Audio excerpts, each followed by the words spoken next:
ህወሓት እንግዲህ ጦርነቱን ለማካሄድ ከሰራተኞችና ከማህበረሰቡ ገንዘብ እያሰባሰበች መሆኑን ዘገባዎች በዚህ መልኩ ገልጸዋል።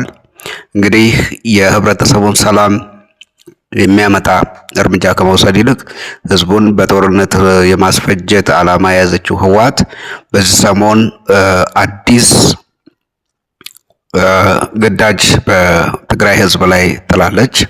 በዚህም የመንግስት ሰራተኛው የባለ ሀብትና ነጋዴው ማህበረሰብ እንዲሁም ከነዋሪው ላይ ለጦርነት መዋጮ እንዲያዋጡ ግዳጅ ጥላለች።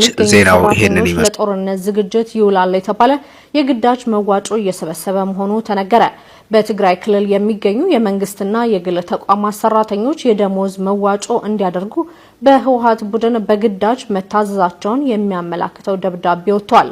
አባይ ቴሌቪዥን የተመለከተውና በትግራይ ክልል በሚገኙ እንደ ኢትዮ ቴሌኮም፣ ኤሌክትሪክ ኃይልና ዩኒቨርሲቲዎችን ጨምሮ በክልሉ ላሉ የመንግስትና የግል ተቋማት የተጻፈው ደብዳቤ ሰራተኞች የደሞዝ መዋጮ እንዲያደርጉ